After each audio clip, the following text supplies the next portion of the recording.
Hello, fellow book lovers, and welcome to the Low Budget Review Show. Today, I want to talk about the latest from an up and coming author of horror and thrillers. His name is Robert Bloch, and his latest book is Psycho. Ooh, kind of a spooky cover there. Now, I want to read the inside flap of the dust jacket to give you an idea of what this book might be about. Now, we actually start with some italics, so it's actual text from the book. And it says, "You can't stumble into Sam's arms looking like this, coming out of the night with your face and clothing, giving away the story of hasty flight. You'll have to look as though you're so happy you couldn't wait." End of italics. That's when she saw the sign. Motel vacancy. The sign was unlit. The motel was dark. She switched off the ignition and waited. All at once she could hear the sullen patter of the rain and sense the sigh of the wind behind it. And now the darkness was here, rising all around. She was alone in the dark. The money wouldn't help her, and Sam couldn't help her, because she'd taken the wrong turn. She was on a strange road, but no help for it. She'd made her grave, and now she must lie in it. Why did she think that? It wasn't grave, it was bed. She was still trying to puzzle that out when the big dark shadow emerged out of the other shadows and quietly opened her car door.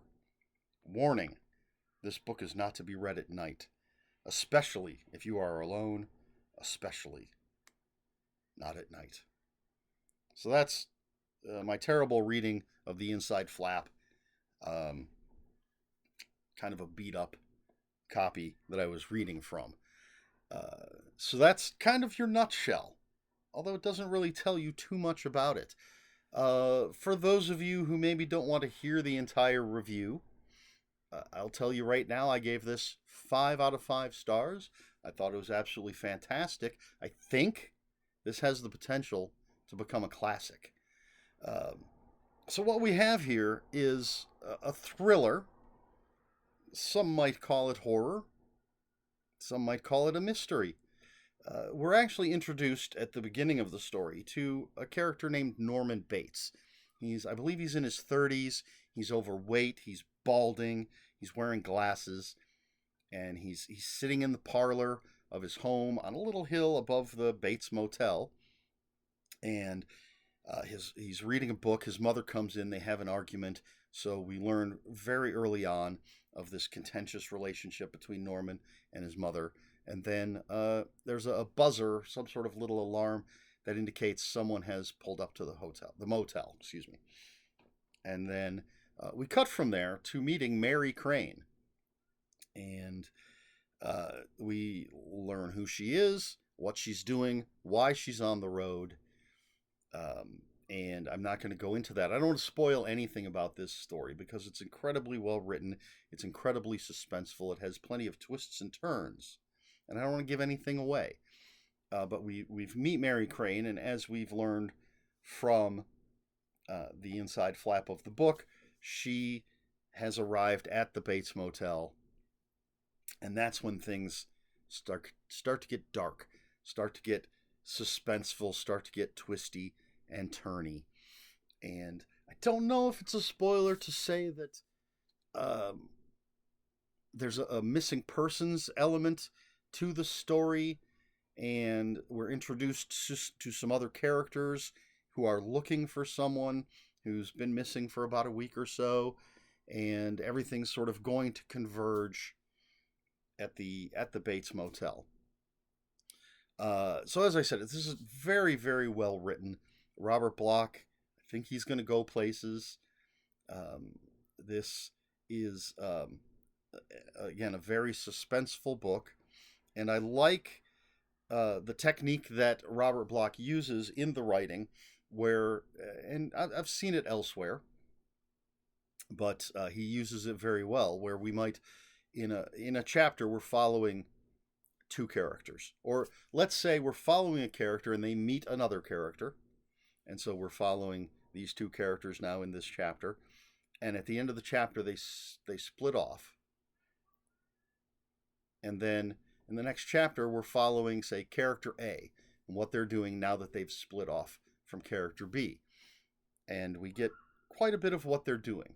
And then at the end of that chapter, we go back to character B and what they did when it split off. So it's not two timelines per se, but it's parallel stories for the characters as they meet and break apart and meet and break apart.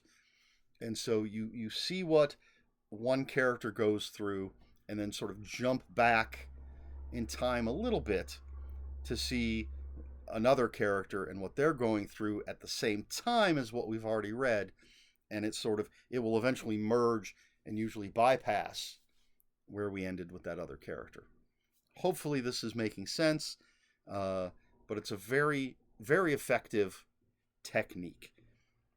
And Robert Bloch is able to give us some very good character development. We learn a lot about Norman Bates and his relationship with his mother. We learn quite a bit about Mary Crane, and we learn, I don't want to mention some of these other characters because we might be getting into spoiler territory, but we do learn quite a bit about these other characters that are going to eventually come into the story, and the way things interact, and the way Robert Bloch just drops these very subtle, not just clues, but revelations. There aren't, some of the revelations, some of the twists in this book are just very casual in their reveal, if that makes sense. And I like when an author does that, whereas certain things aren't built up to, they're just there, and you have to do a double take. Wait, what? Did I just read that correctly? I like that kind of thing. And so, all of this being said, Psycho is a fantastic book. As I said, I think it could become a classic. It's Psycho by Robert Bloch. This is a die-cut cover, but I don't want to show you what's inside because I think they were a little spoilery with the picture on the inside. It kind of gives some things away. So I'm not going to show you what it is. Yeah, it's a fantastic book, and I highly, highly recommend it. If you haven't read it, I highly recommend that you do. So there you go. That is Psycho by Robert Bloch. 5 out of 5 stars. My question for this review is, do you enjoy this kind of twisty, turny type of thriller? Are you familiar with Robert Bloch? Apparently, he was a protege of Howard Phillips Lovecraft, wrote a lot of short stories that were published in magazines like Weird Tales and such, some cosmic horror stories before he started getting more into crime and thrillers. As I said, I think he's got a big career ahead of him at this point. Have you heard of him? Have you read any of his stuff?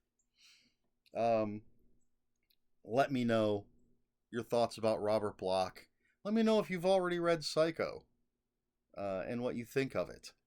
If you think it's going to be a classic, the way I do. Let me know in the comments below. If you have any comments, questions, or corrections, please put those in the comments below.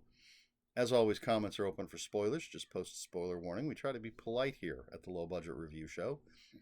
Please like, share, and subscribe. All the usual stuff. And if you'd care to follow me, I can be found on Twitter at Ronin5757.